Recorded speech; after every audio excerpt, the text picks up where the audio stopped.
What's going on, advocates? Welcome back to another episode of the Black Mental Health Podcast. I'm your host, Reg. Joined today with me. I love when the therapists come on. I can feel like I get free therapy gems, therapeutic gems, not even free therapy, free therapeutic gems. Because I always say they're going to charge for this tomorrow. I'm getting it for now, right now in this conversation. I could try to pull as much, but they're going to charge for this tomorrow. So I don't introduce people because I don't want to miss a credential or mispronounce. I've learned that from mistakes. So your name is pretty easy, but I still don't want to miss a credential. So you can introduce yourself to the people and what you do. Yeah, so my name is Vanessa Woods. I am a licensed professional counselor. I'm also an approved clinical supervisor, and I have my own private practice called South Jersey Coping Clinic in Marlton, New Jersey. Yes, I got family in South Jersey in the Willingboro area. Yeah. So I'm familiar with Marlton. Okay. So anytime I go and speak to therapists, I try to get their story of what led them to become one. So let's take it all the way back, grad school or wherever. Like, did you always knew you wanted to be a therapist? Did you always have that inclination? Not at all. Not at all. And it's interesting. I had a conversation with a friend that really made me have an aha moment, because I always tell people that I fell into this therapy thing like it happened by accident. So, a little bit of background context. I'm from West Africa, Liberia to be exact. And so when I came over here, my mom, my family had a lot of high expectations. Coming to America means that you have opportunities that they didn't have. And so there's really only a couple of categories of things that you're really allowed to be, right? You're allowed to be a doctor, a lawyer, an engineer, those things. And so I always knew that I loved people. I always knew that I wanted to help people.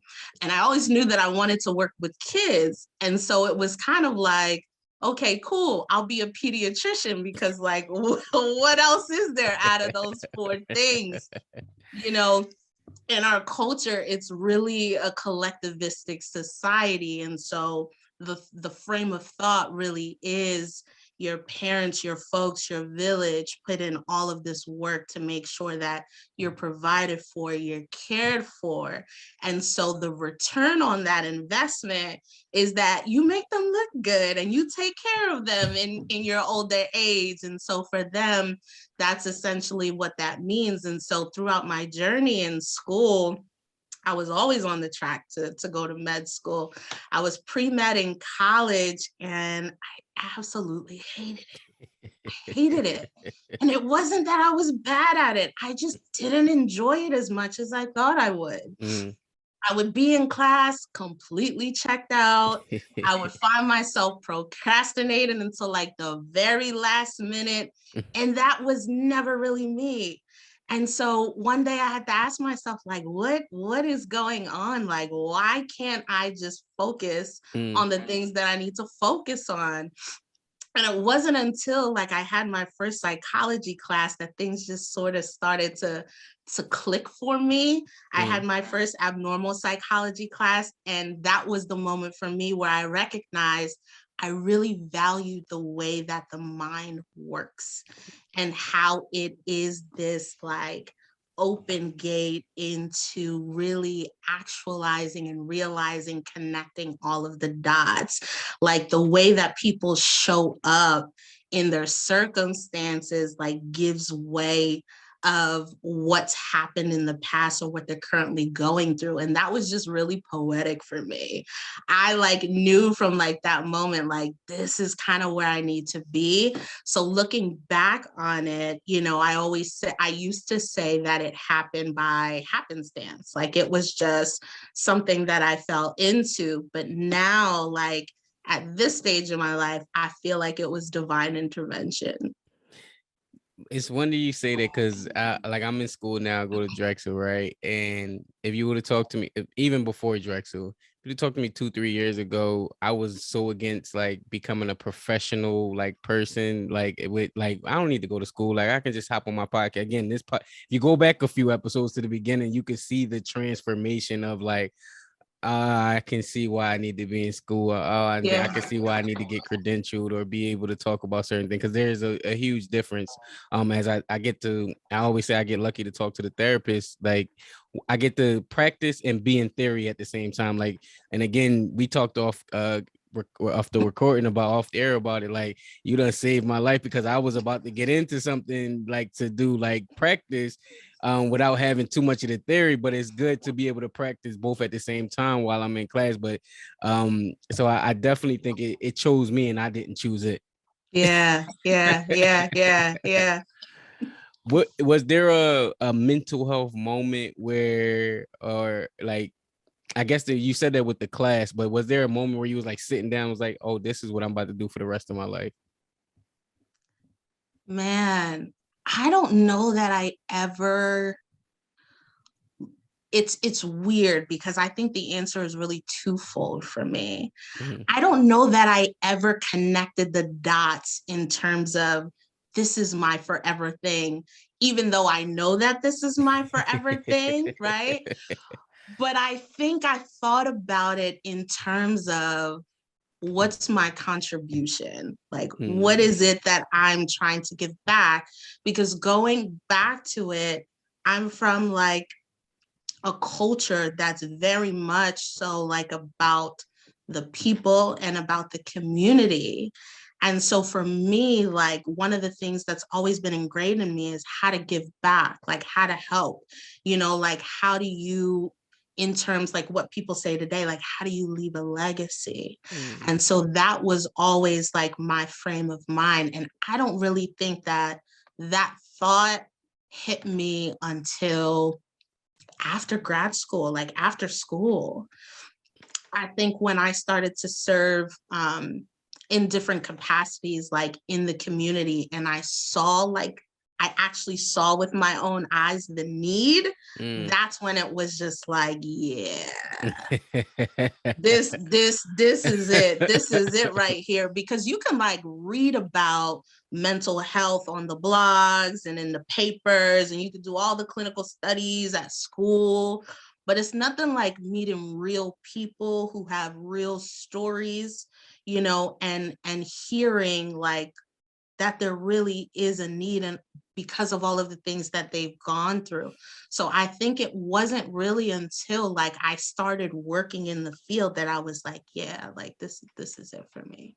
Nah, and I agree with those sentiments, because again, I'm in that process right now. I've seen the lack of males in like the black males Oh, in the field, and so I yeah. was like, I would be doing my community a disservice by not doing it, and I feel like that is one of the reasons why I'm pushing. I haven't accepted it yet. I'll tell you that now, Vanessa. I haven't accepted it yet.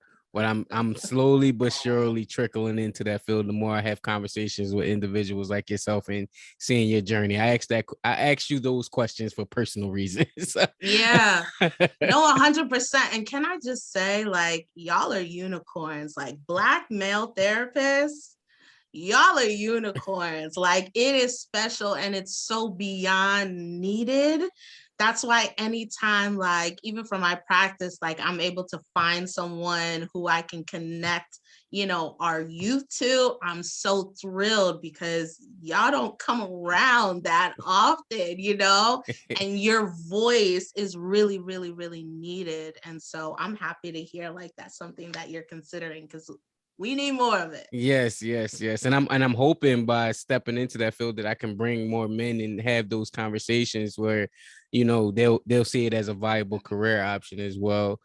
Um, One of the things you mentioned, you glossed over, and I wanted to mention, I was going to ask you before this we got it started recording, but I said I wanted to capture it on. You said that your parent, like you were a transplant during the brink of the Civil War. Yeah, yeah, yeah. Yeah, so there was a civil war in my country of Liberia just around like the time that I was born. And so it was a lot of chaos and madness that ensued, and we were in the thick of it. We actually thought that we were going to end up getting stuck there because there were so many different things that were happening at the moment. My mom's hospital that she was working at was under siege and she had to evacuate. I was living with my grandmother for a while and they had to travel like by road with me, and my mom had to try and catch up with me to find me. And then because she was a nurse, right, like she was needed, but she was also given like a golden ticket to come to the US, but they were like, yeah, only for you, not for your daughter.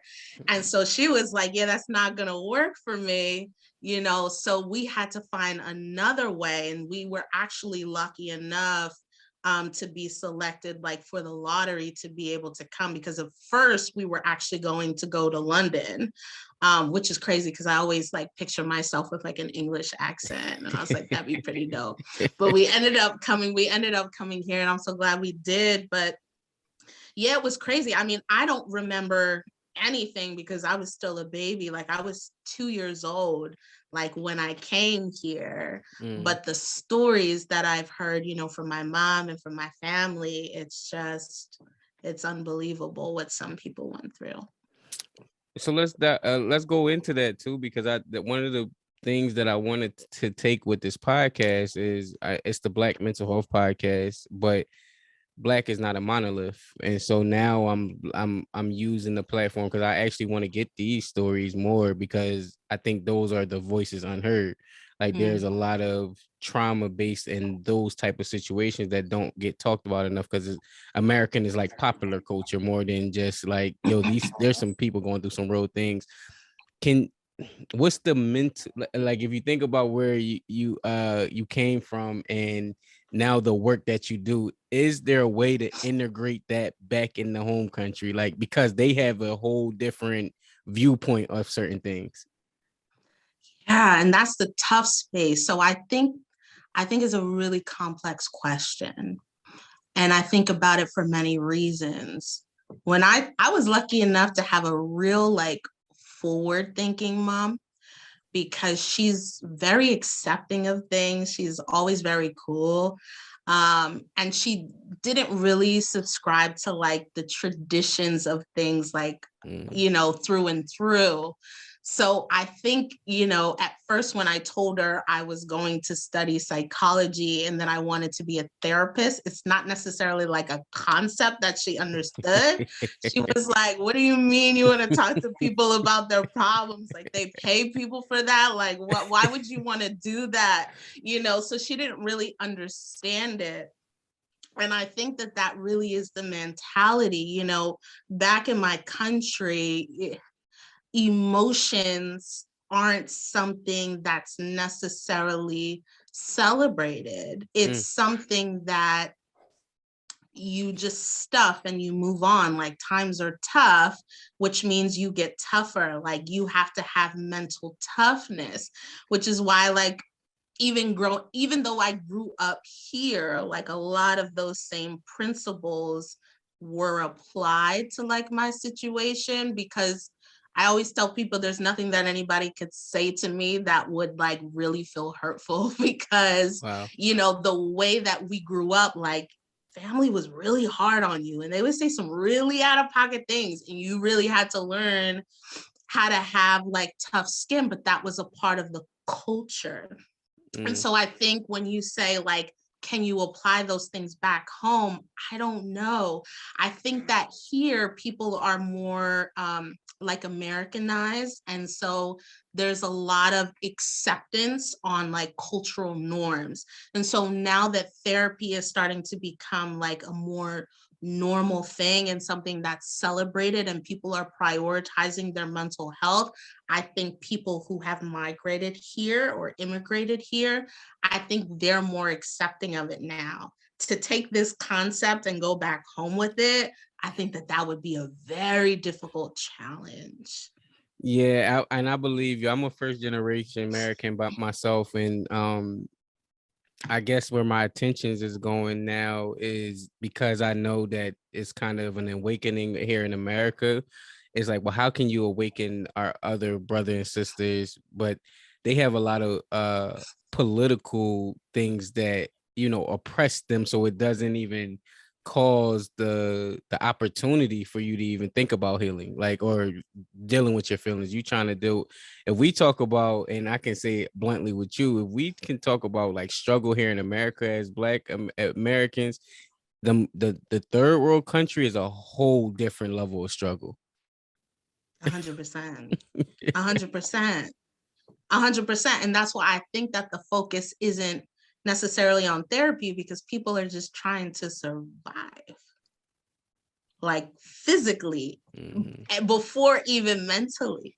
And so I think that there's a lot of things that would have to happen for people to really embrace the concept of therapy. Mm. You said some family members are Americanized, and I'm trying to think of the question that I want to ask, because is there a way to have the conversation just to like plant the seed?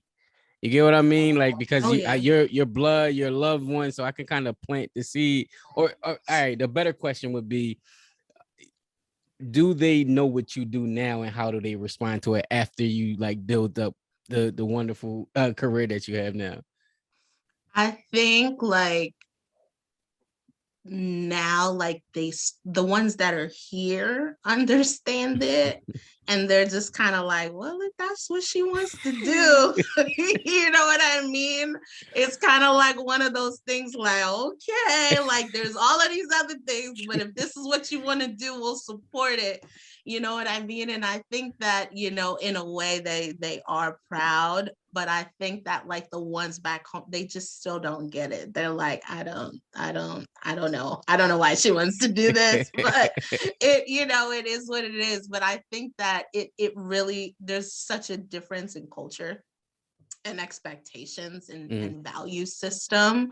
And so I think that, you know, ultimately it's a hard concept really for people to like get, if that wasn't something that they were accustomed to like growing up. Do you know what I mean? Trust me, I'm still, people still don't know what I do. As far as like the podcast, or even working with Blackman Hill, or working with like an organization like NAMI, they still just don't understand it. And I'm like, they want a hard concrete position, and I'm still trying to find one for them. Like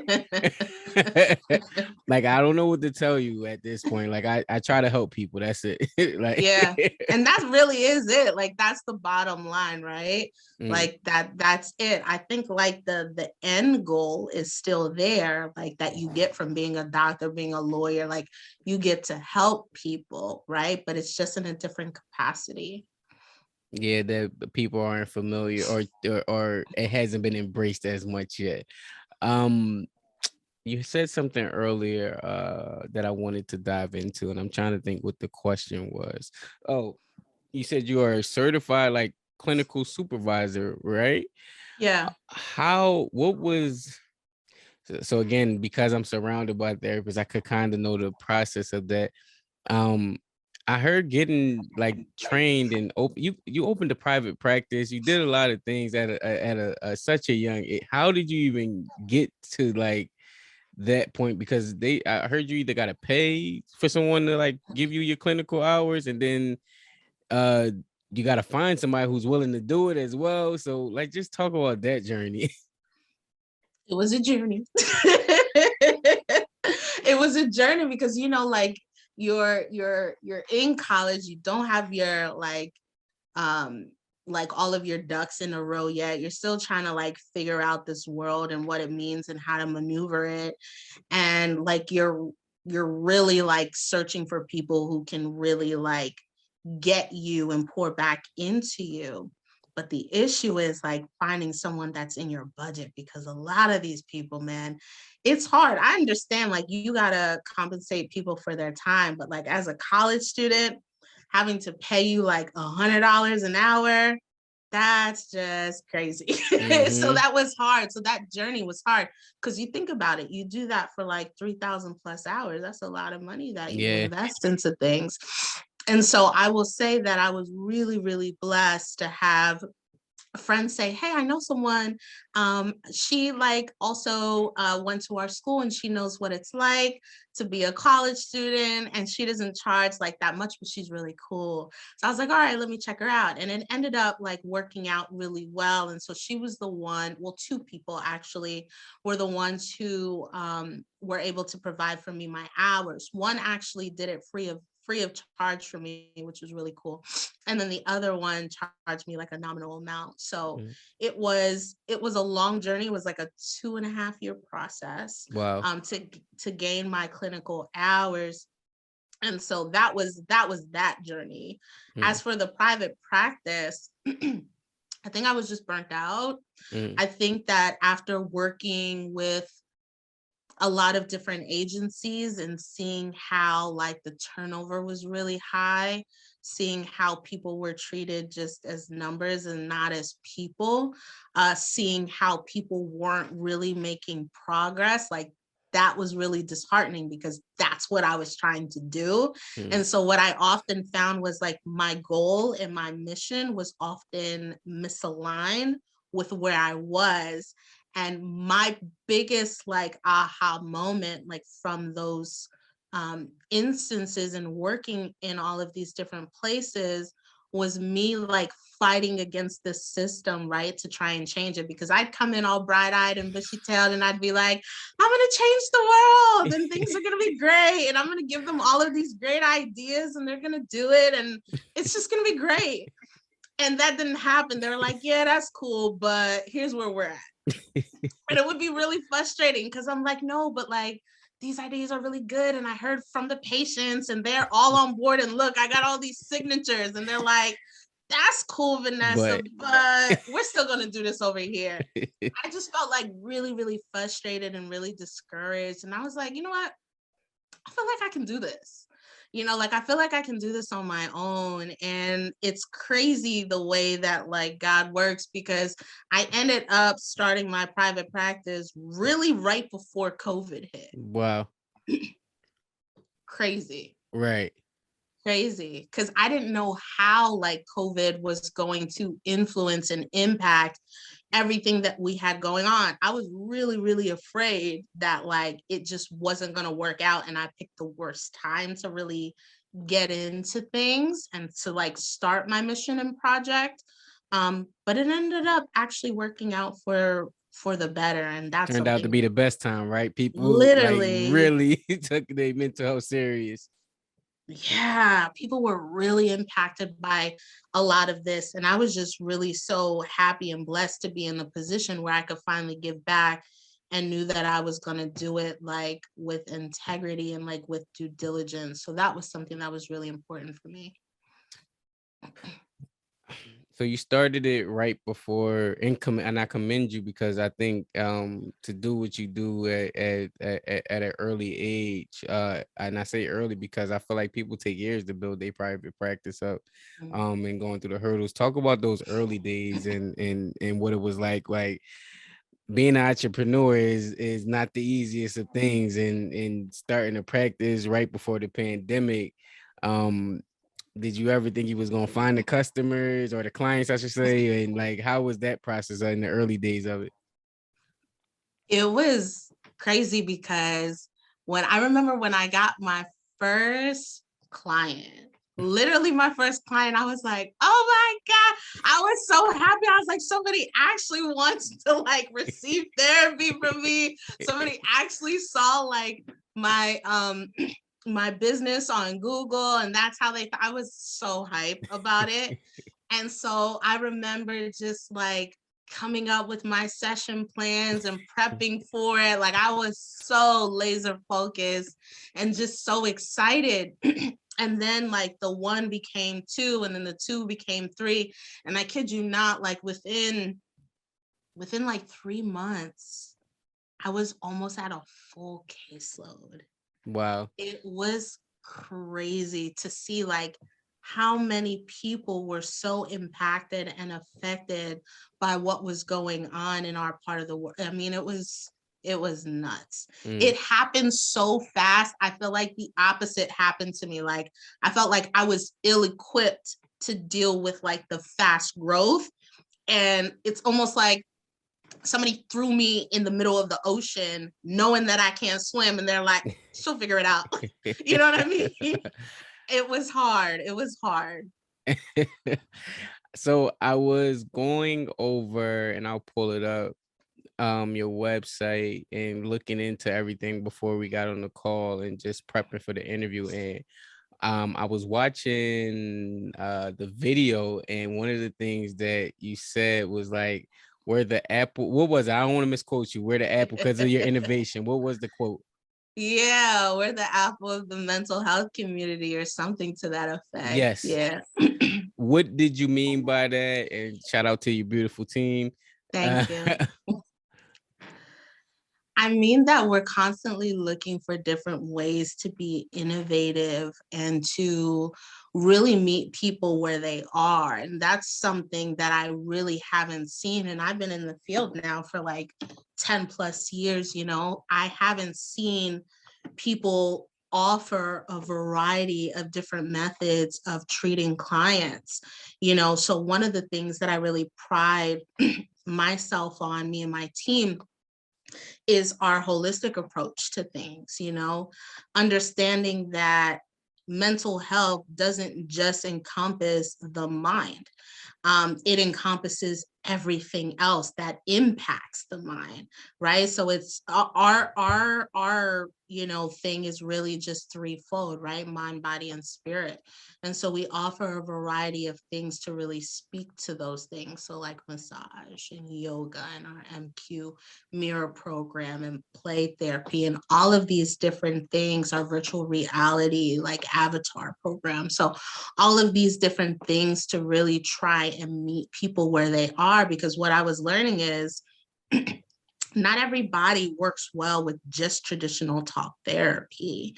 And there are some, you know, people that are so anxious that they can't even really like stay focused and stay grounded in the session. And talk therapy can be really intimidating for people. So I really wanted to find a way to make people feel relaxed and comfortable while also providing like quality service. what are some of the things that you've learned from being like some of the differences you didn't know until you ran your private practice versus being in that system of like, all right, this is what we do? Understand a lot better now. Like as a therapist, I was like, I really thought I knew it all. I was like, they're like, why would they think like that? Why would they do this?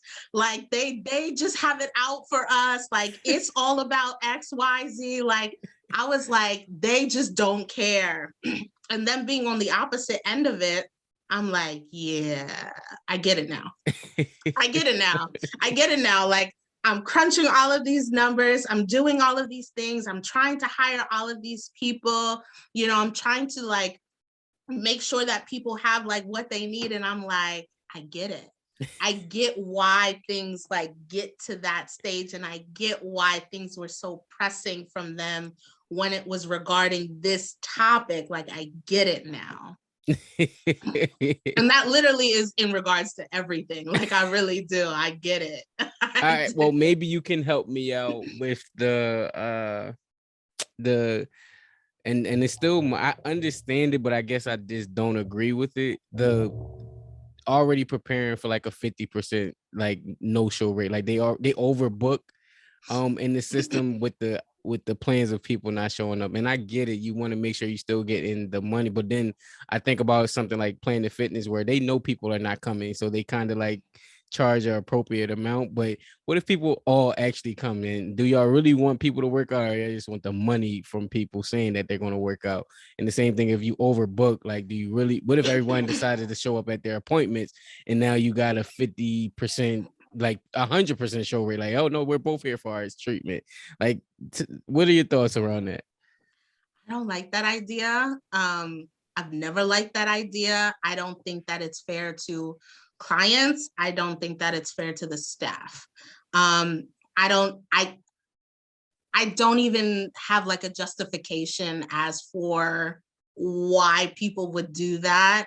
I will say that for us, we have like cancellation policies is something that we talk about, with people just to make sure that they're invested in the process, and we compensate our therapists like for the no shows. But double booking people, as you said, that's not going to work, because what happens if two people show up? You're going to do like rock paper scissors to see like who gets the session. Like, it doesn't make sense. Yeah, I don't agree with that at all. I had a question. Oh, youth. You said you like working with youth, right? Yeah. You helped me a lot. I'll keep giving you your praises with that. No problem. What's the difference in the levels of working with youth versus teens versus adults? And again, I know that's a loaded question, but just in your experience, what has been some of the differences? I think, you know what? I think a lot of times, like for the kiddos, it's a lot more work to be done in terms like establishing that rapport, because they're like, I don't know this lady, like I don't gotta like her, and they're very blunt, they're very straight to the point.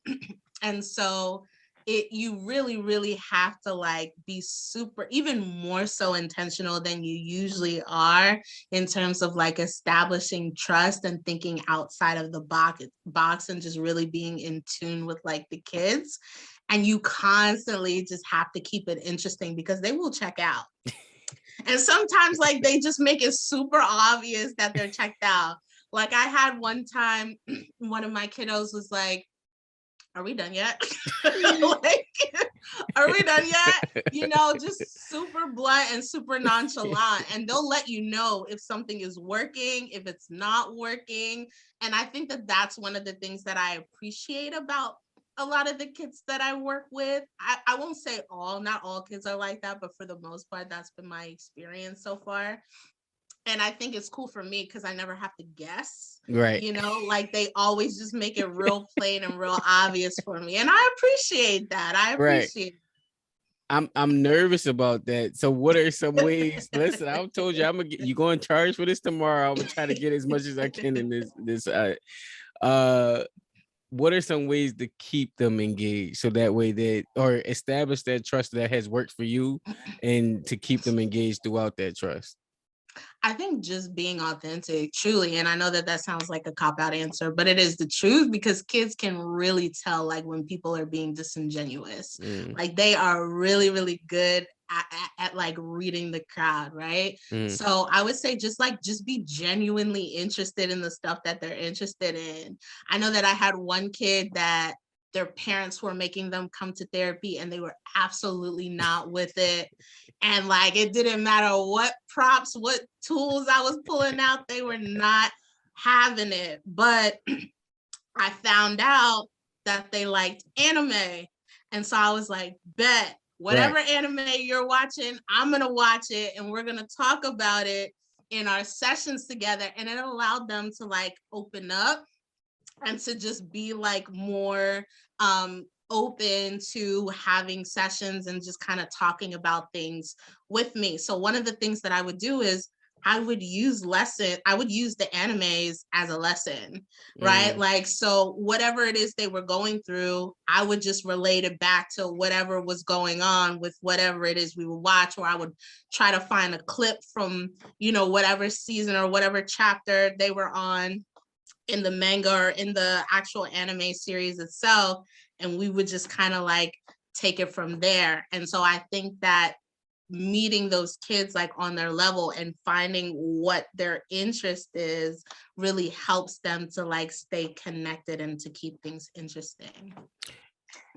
I'm going to pick your brain about that, but we don't have enough time in the podcast to do that, so I'm going to save that for after when we go off air. No problem. I want to dive into that more. But what would you say to a parent that wants to relate to their kid more, and they want to have the conversation, but they're not interested in what their kids is interested in, and they've tried to, like, I don't want to say suffer for lack of a better term, but they've tried to bear what their children are watching, but they just can't tolerate it, and it's hard for them to tolerate. How do you meet your kid where they're at if you don't identify with the things they identify with?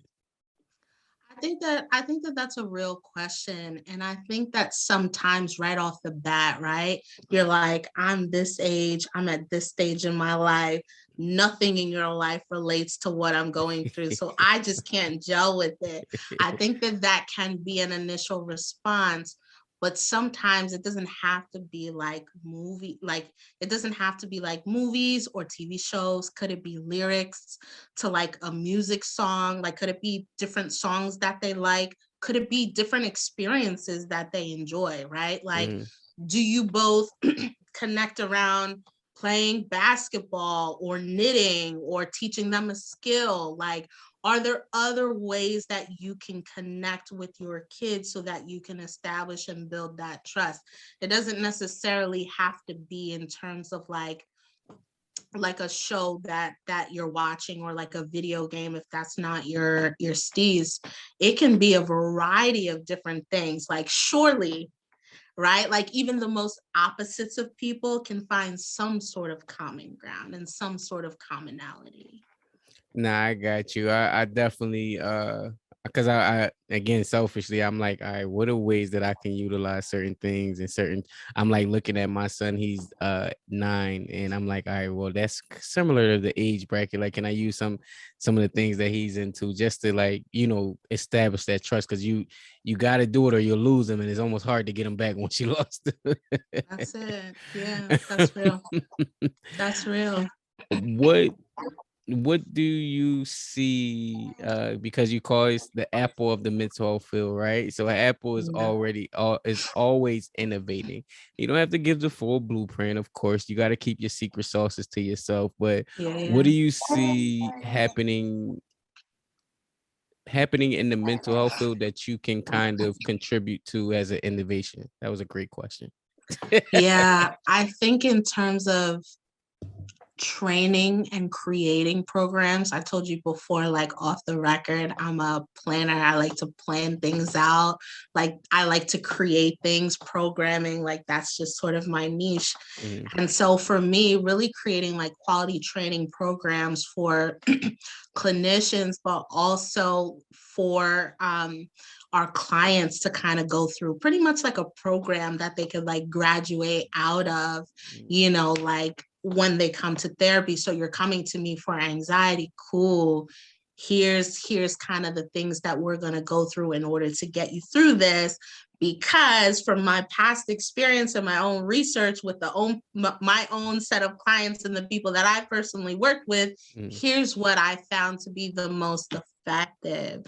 So essentially, tailoring to the audience and the people that I work with, and coming up with a blueprint on how to meet people's needs, like based on research that like I did. Because a lot of times what I've noticed is a lot of like evidence-based practices don't really speak to the Black experience. And I think that some of it really missed the mark because a lot of the people that they did their research on weren't any type of minority, or it's extremely just outdated and out of touch with the culture, and or it wasn't facilitated by a person of color or any minority. And so I feel like that research really and truly is lacking. And so that is something that I would like to contribute, like moving forward in terms of innovation, and then finding ways to again meet people where they're at using like more creative strategies. Yeah, no, I'm learning and again being blessed to be around therapists that how research can be racist. And when I first if you'd have told me that, I'm like, how can research be racist? And it's like it's only quantifying and getting quality from a certain demographic of individuals. And now playing devil's advocates, they try to say that people of color don't show up in these research spaces, but I'm thinking of what you said about we have to be innovative in the way that we approach them, and they have to be approached by a certain individual. That's it. That's it. Because if I came to one of my clients and I told them, hey, your confidentiality is going to be kept. Nobody's going to know your name, your address, situation, nothing, right? But this is to better, our community. And I explained to them like why this initiative is important. I'm fairly confident that because we have that established rapport, they'll be like, yeah, no problem. Like, yeah, I'll do this. And as you said, it depends on the person approaching it, because I think that when it comes to like the medical system, the research system, there's a lot of mistrust there. And I think that that's why you'll see a lack of engagement, from our community. Yeah, and I did my first community health assessment last year. And I did the whole IRB and went through the, process of like learning it. And I I feel like what you said is so true, because when I was actually talking to the people and getting the surveys, it's like, what's this for? And you have to do a different level of explanation that it's one of those understanding things where, hey, I could break it down to you, versus you coming in there not a person of color and you're just like, you look like somebody that's going to do something foul with my information. And that's it. And that's it. I think it's a trust issue is really what it boils down to.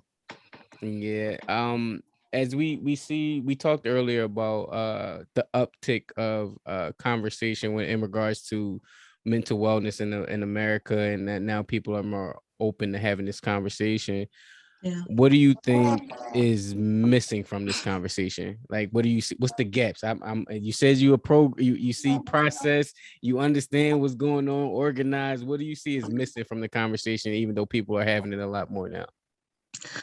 I think one of the things that's really missing from the conversation is the policies that are influencing how, where, when people receive services.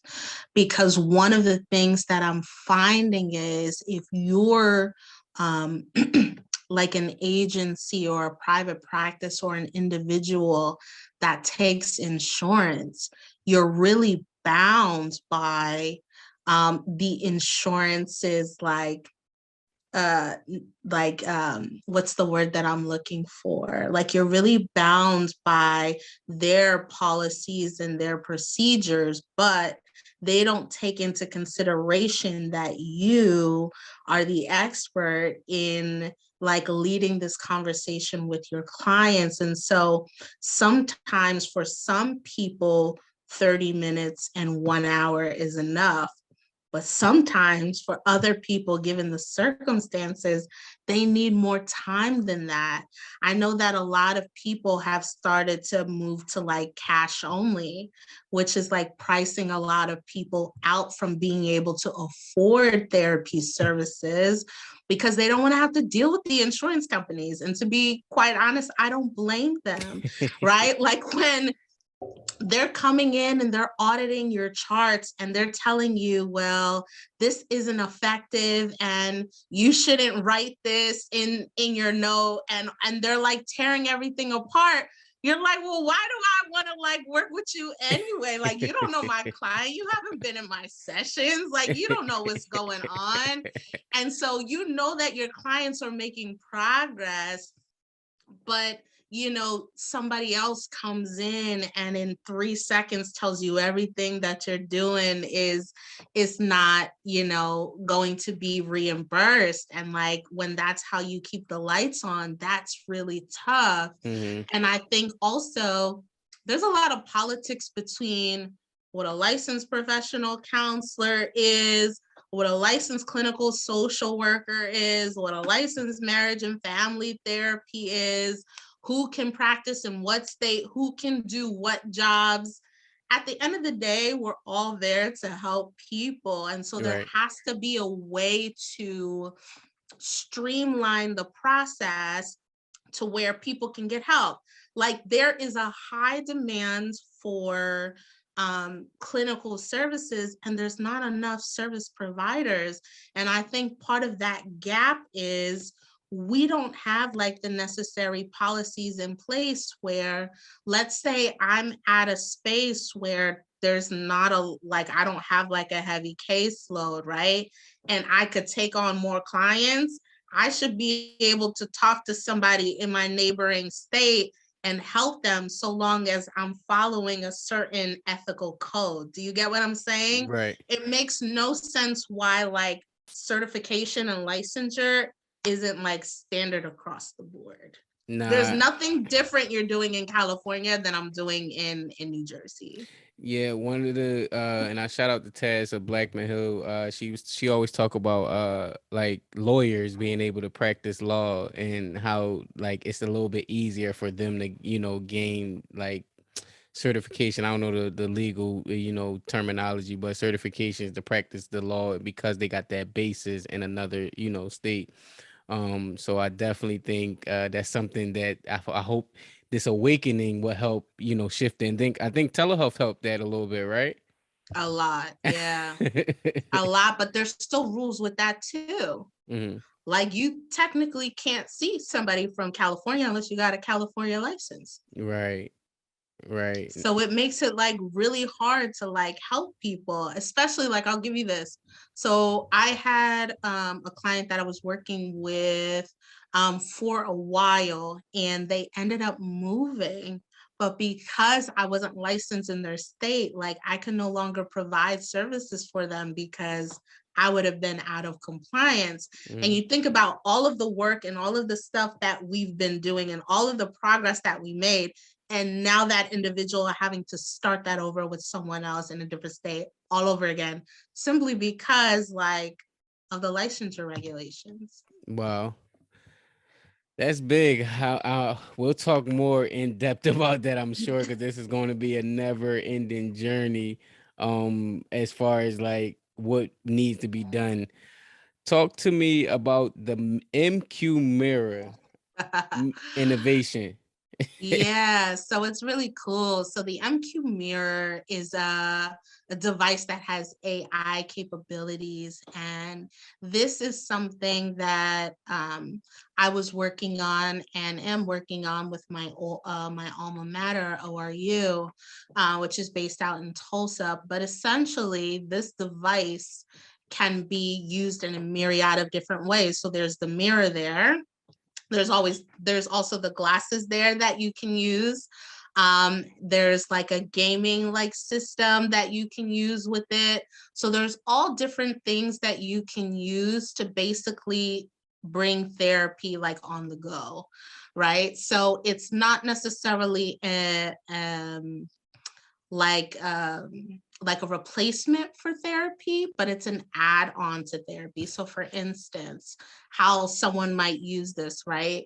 They could download the app, they could download it on their television, they could incorporate it with the mirror on their glasses. And as a follow-up, let's say from our therapy session, I would integrate their treatment plan goals, and this would be a way for our clients to work on their treatment plan goals. It would give me back data about like their progress that they're making towards their treatment plan goals, all through the app. And what's really cool about that is a lot of the times when you're in session with your clients, you're really relying a lot on their interpretation of what's happening and the progress that they're making. But to be able to back up that process with live data is something that's really cool, because that's not necessarily experience you get unless you're constantly in the home or like with your clients around the clock. All right. So I understood 95% of what you just said, but I want to break this down to the clients. You spoke their polygonese to me. As a client, when I put Yeah. these glasses on, when I look in this mirror, or what is my experience when I utilize the MQ mirror? Yeah. So when you're looking into the MQ mirror, you're seeing yourself reflected back to you, right? And so in the background is going to be your goals. And so it might say, hey, Reg, what do you want to work on today? Okay, I want to work on my daily affirmations. And so it's going to repeat back to you the affirmations that we as a team decided that we were going to work on. And so if it's I'm good enough, or I'm more than enough, right? I'm confident, all of those things, it's going to like say those things back to you, ask for you to engage in it. And that's how you practice the homework. And that's how you make progress towards your goals. Now we can track and say, okay, you logged in 3 out of the 5 days. That was the goal. How do you feel? Do you feel like it's working? Do you feel like it's effective? So it's not just you giving me an account of if you're doing the work, if you know how things are going. It's me being able to also see that through being able to see like how much you're logging in and how much you're interacting with the system and your goals. Does that make sense? 100%. Does it create, I know I'm asking a question that I already know the answer to. Does it make the therapist job easier, or does it create more work for the therapist with that? This is actually really, really seamless. Like it's no more work than your treatment plan. So pretty much what I do is I send it out to my tech guy. He creates a template for that client, sends it back to me. We incorporate it with the client stuff. All of that sounds really complicated, but it's not. It takes all of 5 minutes. It takes all of 5 minutes. Where is it at in the process? Because you said you're working on it with your alma mater. Where is it at? What stage is it in? It's still in the testing phase, so it's in the beta phase. So we've been working on it. There's some things that I would like to add to just sort of like enhance the experience. But we're I would say we're pretty close to launching fully. And my last question around that, and I see why you called yourself the Apple of mental health. I definitely agree. Is there a way that what can the average individual do to help it, move along or like support it in any way? Um, that's a really good question. I don't think anybody's ever asked me that, nor do I think I've ever thought of that. I think really just inquiring about it and like expressing interest, because I know that like our backers and the people who fund this want to know that there's an interest and there's a need and space for it. So just being able to like hear that feedback from people like this is something that could be really beneficial in our field, I think would be really, really helpful. I don't have contact information for you right now, but I can absolutely get it. No worries. No, I appreciate it. It definitely is something that I would love to support in some type of way, even if it's with the podcast, it got about 50,000-60,000 downloads. Like I can, advertising and start promoting it so that way it can, get more buzz and information around it as well. Oh, that's cool. Thank you. Really. Yeah, no, I listen, I told you saved my life the other day. I gotta find a way to help out in some capacity. My last question, because I don't want to hold too much of your time. You dropped a lot of gems and jewels, and we made space during this this time frame. So I want to make sure I let you go at a reasonable time. Mental wellness. What are your thoughts? What do you want to lead the people with about like just overall mental wellness? Man, that's a really good question. I feel like that's such like that's such a yeah, that's such a like deep question, because there's so much that I would like to say about mental wellness, but I'll say this. I think there is no wrong or right way to prioritize yourself. And I think that we're in a space right now where the world will tell you that it's not okay to rest. And if you're not constantly being on the go, if you're not constantly engaged, if you're not constantly doing something, reaching towards something, that somehow means that you're lazy, or that somehow means that you are not motivated enough. or that somehow means that you don't want it enough. I think when it comes to your mental wellness, one of the best things you can do for yourself is learn the art of being still and learning that it's okay to take that break. It's okay to take that pause, and it's okay to prioritize yourself. That's needed and that's important. I always tell people, if you weren't meant to like rest, there would be no need for sleep. Like, we wouldn't be built to sleep. There's a reason why, like, we do that. There's a reason why, like, sleep deprivation is used as a war tactic, right? Like, because people recognize the significance that it has. And then, so why would we think that we could rob ourselves of giving back time through rest to ourselves and expect us to like function well? Do you know what I mean? Yes, 100%. I agree with you in totality. I think there was, and I think the pandemic, I think THANK, I think the pandemic, because I think there was like a hustle, hustle, hustle mentality right before the pandemic. And now people are like, once they couldn't hustle, it was like, I actually enjoyed not hustling as much. And actually, I can get a lot Exactly. more done within this Exactly. space. Exactly. Yeah. So I definitely agree and concur with you on that. Man, this has been great. I appreciate you for coming on and again saving my life. I'm gonna keep thanking you. I give you people their reference. So I appreciate you for coming on. Yeah. Thank you so much for the opportunity. I really appreciate it. This was fun. No problem. And on that note, make sure you go subscribe, follow, share, like, and do all that stuff podcasters do on Apple. Leave a review on Apple Podcasts.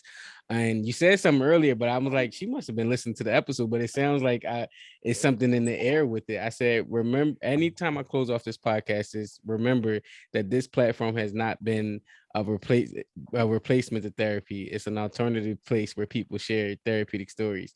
Thank you for That's listening. cool.